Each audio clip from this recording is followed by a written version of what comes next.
Brother Omar, so tell us about that then. So how did you come about it? You know, you obviously thought that this is going to be beneficial, and obviously Wahid being a leading brand out there.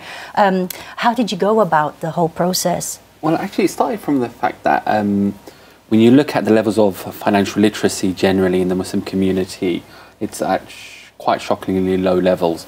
There's a recent bit of research done actually by the Financial Times that said people's socio-economic position is directly related to their levels of financial literacy. So encapsulated within that is also understanding Islamic finance. So there's general financial literacy, and there's also understanding Islamic financial literacy. So it was always a mission to try and help educate the people, and then think actually, well, we want to start when our children are young. We weren't taught at school. We were often not taught practical lessons. They say, you know, like money, taxation, all these types of things I wish I was taught when I was young as well. Absolutely. And so I thought, what's the best way of being able to pass on that message in a fun way? And of course, going back to the best of all teachers, which is the Quran, and using the story of the Quran, and alhamdulillah, it's all there. The lessons are so many in the Quran. So using that as the kind of the anchor to then start the conversation so we can teach our children. And this, mashallah, Zahir done in such a beautiful way that it's very interactive. So it's actually educating the parents as well as they educate their children with the activities at the back end of it. So that's how it kind of came together, to start that journey for children and their parents together.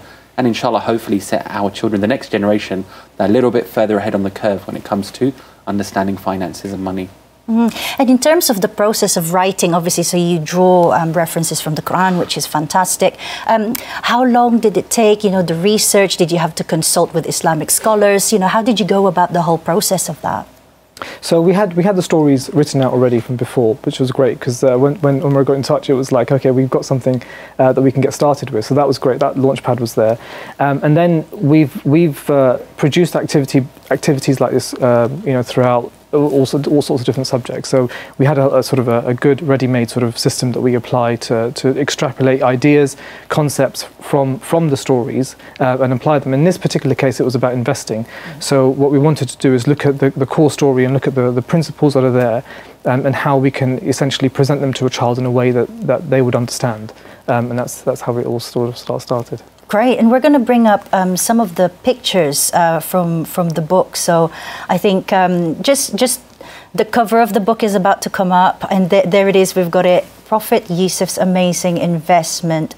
So why the Prophet Yusuf? Can you tell us about it?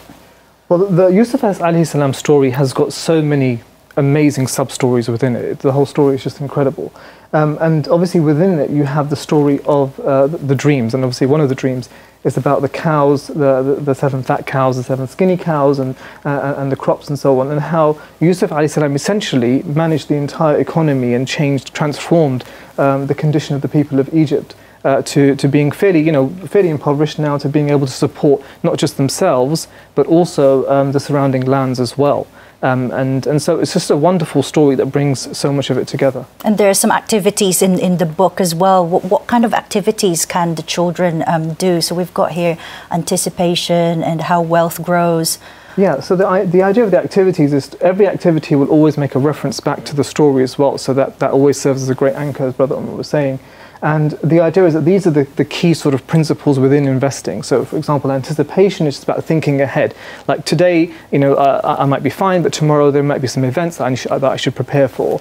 And then obviously then going into the mechanics of how things, in terms of how wealth grows, and diversification, and all the other sorts of main principles of investing are explored within the book through activities. Starting early, for example, obviously Islamically we want to ensure that all the investments are pleasing to Allah subhanahu wa ta'ala and that they are halal. So instilling those sorts of ideas very early on in children is just a fantastic way of ensuring that as they grow, that they actually have these concepts within them, you know, throughout their lives. MashaAllah. And is there like a specific age group that this book targets, or is that like for all ages? Well, as Brother Umar said, it's great for adults as well, right? So, but typically you talk about roughly sort of age 8 to 9 onwards, sort of late primary, early into early secondary for that. It's such a great idea. I mean, I have children myself, so I'm definitely going to look for it. So it is online. So how can parents access this fabulous resource?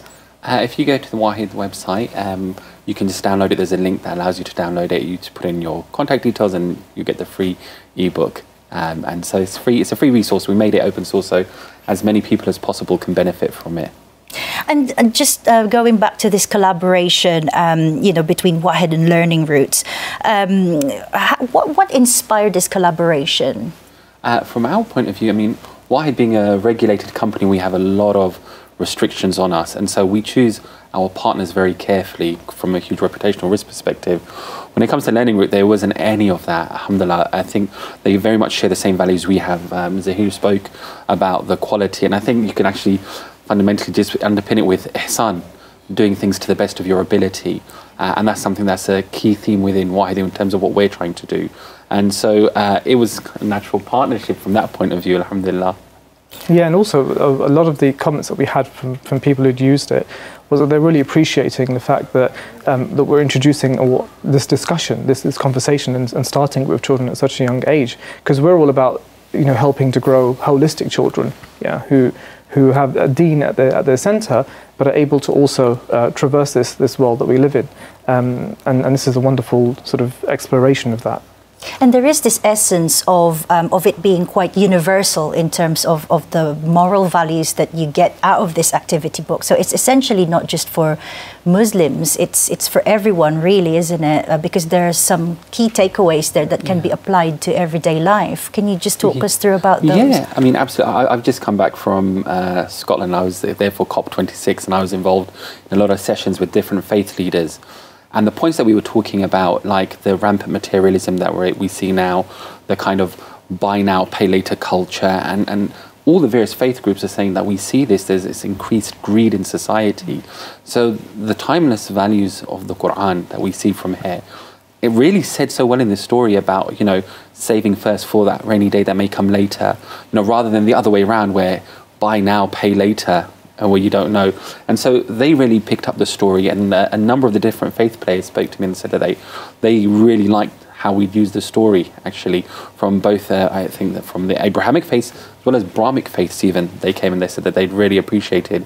And some of them, kind of the major banks as well, said that, you know, they loved the way that we'd done it, because they're talking about education from like a financial literacy point of view, but to push their products as opposed to trying to create a wholesome society.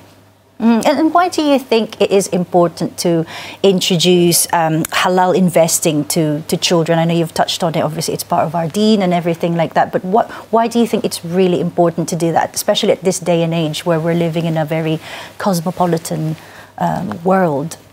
Fundamentally, the values of Islam and the lessons and the benefits of Islam are timeless. And I think, you know, sometimes when it comes to finance, the older generation kind of separates. When we think of halal, haram, often we just kind of isolate it or restrict it to just food. And just as you wouldn't want to give your child anything that's haram to eat, you should be that careful, if not more careful, that you don't want their money to be touched with haram. Rather, you want it to be entirely halal. And this is what brings barakah into our lives. You know, and I'm sure every parent seeks barakah for their children. And so it's important that we give our children that lesson that actually halal and haram is so much more than the food that you eat. It's these decisions that you make. And inshallah, if you want your wealth to be protected from that, you know, and we've seen the financial crisis, it's just a result of this perpetual boom and bust, because inherently it's unjust. And we always want to protect those that we love from being unjust in any way.